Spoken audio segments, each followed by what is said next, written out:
ونعوذ بالله من شرور أنفسنا ومن سيئات أعمالنا من يهده الله فلا مضل له ومن يضلل فلا هادي له أشهد أن لا إله إلا الله وحده لا شريك له وأشهد أن محمدا عبده ورسوله صلى الله عليه وعلى آله وصحبه وسلم تسليما كثيرا.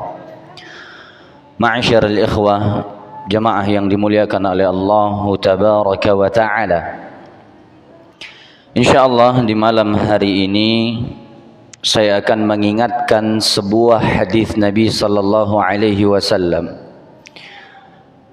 yang tentu nasihat ini, arahan ini, pengingat ini tertuju untuk ana pribadi, kemudian antum dan siapapun yang mendengarkannya. Potongan hadis yang mungkin sering sekali kita dengar, dan ini menjadi nasihat penting di kehidupan kita, terutama di bulan Ramadan. Nabi sallallahu alaihi wasallam bersabda ketika beliau ditanya mengapa beliau mengatakan amin ketika menaiki mimbar. Ini sering kita dengar. Salah satunya beliau menjawab raghima anfum ri'in, wa fi riwayah raghima anfu rajulin adraka Ramadan falam yughfar lah. Salah satu di antaranya kenapa Nabi kok bisa bilang amin adalah beliau mengatakan celaka seseorang yang ketika dia dapati bulan Ramadan, dia hidup di bulan Ramadan. Subhanallah, kita sekarang dapat kesempatan itu, adraka Ramadan, dia dapati bulan Ramadan, dia hidup di bulan Ramadan. Namun masalahnya falam yughfar lahu. Masalahnya dia ini enggak diampunin. Dari potongan hadis ini bisa kita ambil faidah besar, ikhwah sekalian. Para ulama menyebutkan banyak alasan kenapa dia kok bisa enggak diampuni oleh Allah. Padahal ini adalah bulan yang penuh dengan ampunan, bulan yang penuh dengan kasih sayang Allah. Tapi kok ada satu jenis golongan ini yang tidak Allah ampuni. Taib, banyak sekali para ulama menyebutkan alasan-alasannya. Di antaranya dia tidak memperhatikan puasanya. Di antaranya dia tidak memperhatikan dan tidak membatasi diri dari dosa-dosa yang biasa dulu dia lakukan sebelum Ramadan. Namun ini hal-hal yang sering kita dengar. Iya. Namun ada satu hal yang kita dengar namun mungkin kurang perhatian di kita, adalah hal-hal yang dapat menghapuskan amalan kita. Kita sering dengar tentang riya. Riya dapat menghapuskan amalan seseorang. Namun ini mirip-mirip dengan riya, namun bukan riya. Hal ini disebutkan di dalam wasiatnya Al-Imam Ibnu Qudamah Al-Maqdisi rahimahullahu ta'ala. Beliau ketika memberikan sebuah wasiat, beliau jadikan satu buku. Beliau diminta untuk buat nasihat, wasiat. Di antara wasiat itu beliau buat sebuah nama yang berjudul Al-Ujub. Ujub, bangga diri. Dan yang kedua, dari ujub tadi terlahirkanlah satu dosa yang lainnya, yaitu tahqirul muslim. Nas'alullah as-salamata wal afiyah. Apa itu? Dari ujub turun satu dosa lainnya, yaitu meremehkan seorang muslim yang lain. Ini Mengerikan ikhwah sekalian yang dimuliakan oleh Allah tabaraka wa taala. Salah seorang salaf mengatakan tentang ujub, sepenggal kata saja. Dia katakan, la an abita naiman wa usbiha nadiman ahabbu ilayya min an abita qaima wa usbiha mu'jiban. Aku, kata salah seorang salaf, lebih senang pada malam hari aku tertidur nggak sholat malam, lalu besoknya aku nyesel karena aku tadi malam nggak bangun sholat malam. Itu lebih aku senangin daripada aku sholat malam satu malam suntuk, pada pagi harinya aku malah bangga diri. Ya, jadi beliau perhatikan sekali hal itu, karena turunan dari dosa ujub adalah dosa yang lebih besar lagi, yaitu tahqirul muslim, meremehkan seorang muslim. Al-Imam Ibnu Qudamah rahimahullah mengatakan, wala tahqiranna muslima wala tadhunnanna annaka khairun min fa inna dzalika rubbama ahbata amalak. Beliau katakan, hadirin yang dimuliakan oleh Allah, beliau wasiatkan, dan ini tertulis di dalam kitab beliau, Wasiyatu Ibnu Qudamah. Beliau mengatakan, jangan sekali-kali remehkan seorang muslim, dan jangan sekali-kali menganggap diri kita ada kelebihan atau lebih baik dari saudara kita muslim yang lain. Hanya karena mungkin sebab-sebabnya itu dibuat syaitan banyak sekali. Mungkin malam ini dia nggak taraweh, mungkin malam ini dia nggak qiyamul lail, nggak terlihat di masjid. Lalu satu pandangan kita yang mengisyaratkan meremehkan dia, fa inna dzalika rubbama ahbata amalak.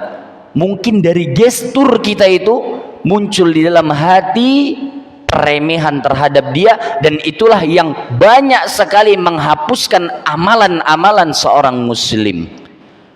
Salah seorang ulama mengatakan, ini salah satu sebab dia tidak diampuni di bulan Ramadan.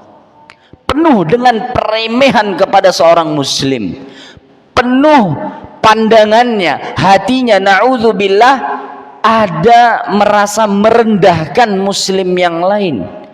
Subhanallah, ini ada kisah beliau bawakan, Al-Imam Ibnu Qudamah, beliau mengatakan, waqad ruwina anna Isa alaihi salam kharaja fi siyahatihi wa ma'ahu hawariyuhu famarra biqil'at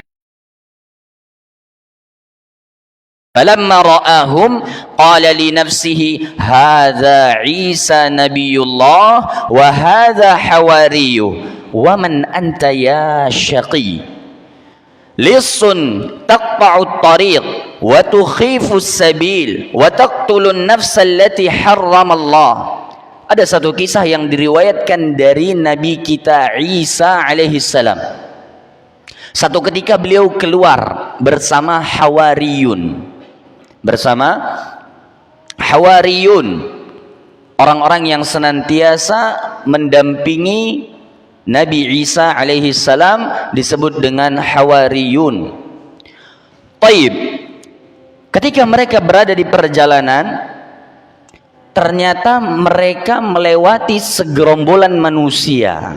Di pinggir jalan dia lewati segerombolan manusia. Di antara manusia tadi, di pinggir jalan tadi, ada seorang mantan nabi, mantan begal, lisun, mantan pencuri. Ya, di salah satu rombongan pinggir jalan tadi mereka lewatin, ada seorang nabi, mantan kriminal. Taib. Lalu mantan nabi tadi melihat kepada Nabi Isa dan hawariyunya, dan dia kenal. Dia katakan, tadi pelaku kriminal tadi, mantan pelaku kriminal tadi, dia katakan, ini adalah Nabi Allah Isa, dan di sebelahnya ini adalah hawarinya, pendampingnya, sahabatnya. Ini kedua ini orang soleh. Sedangkan aku apalah katanya. Sedangkan aku ini apalah coba. Iya. Aku ini hanya orang-orang yang pernah melakukan perampokan, pernah membuat takut jalanan, pernah membunuh bahkan jiwa yang Allah Subhanahu wa taala haramkan. Dia meremehkan dirinya sendiri.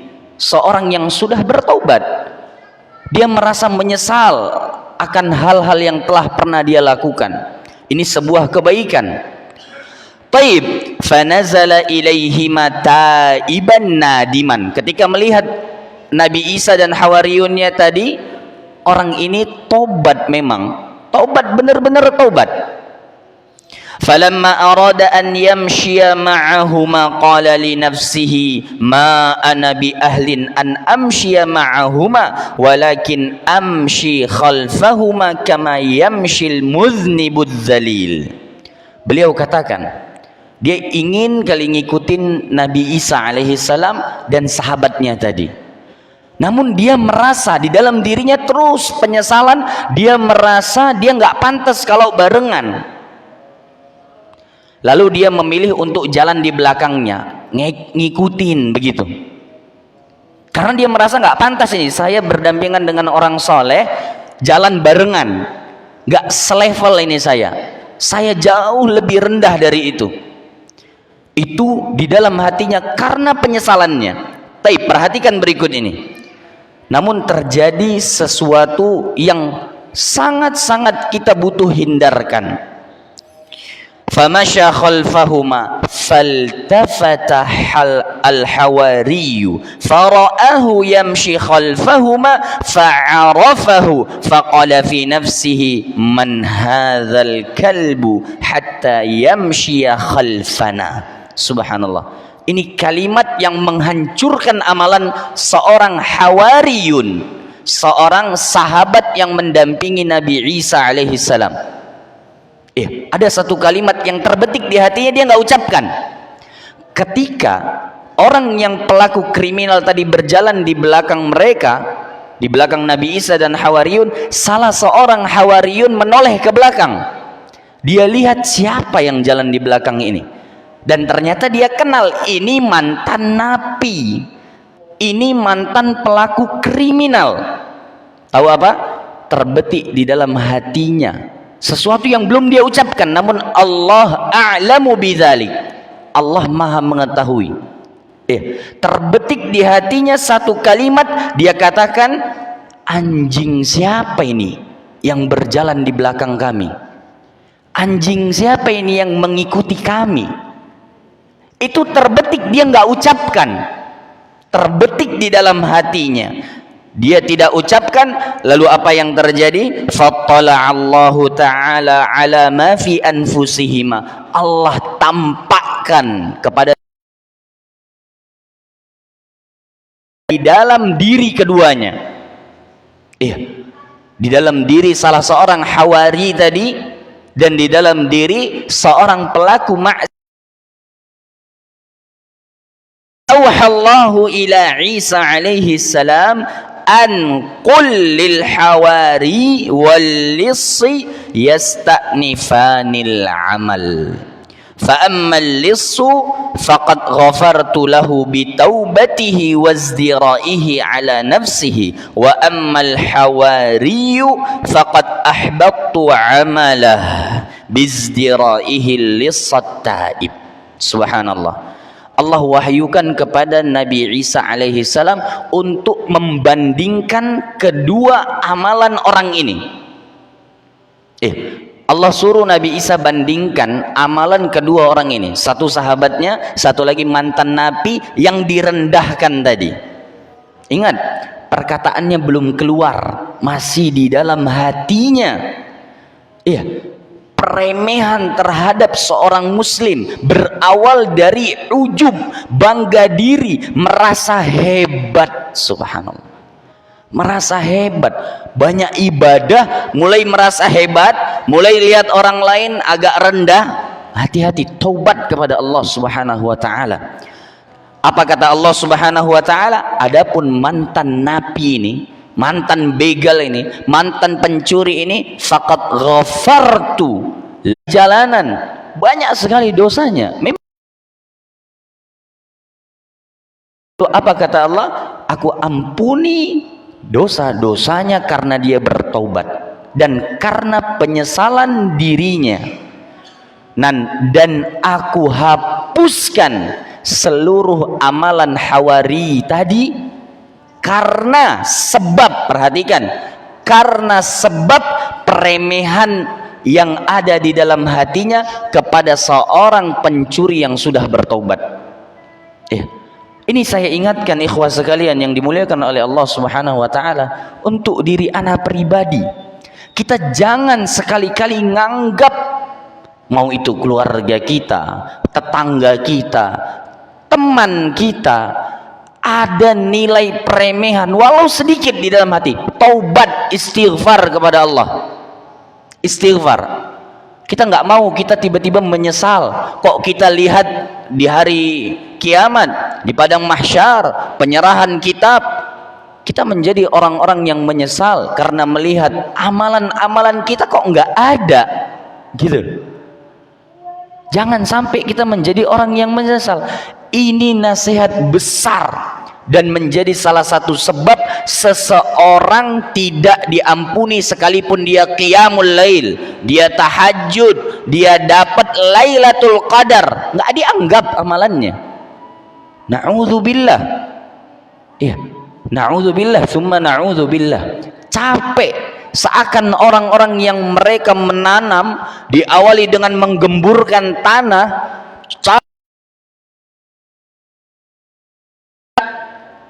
rasa lelah, lalu dia tanami tanah tadi. Setelah dia tanami, dia tunggu hari untuk tumbuh, dia sirami, dia kasih pupuk, dia perindah kebun tadi yang seharusnya dia panen. Dia datang, dia bawa obor, dia bakar itu ladang karena satu amalan, karena satu ucapan, karena satu perbuatan yang terbetik di dalam hati. Sehingga ikhwah sekalian yang dimuliakan oleh Allah, di dalam hadis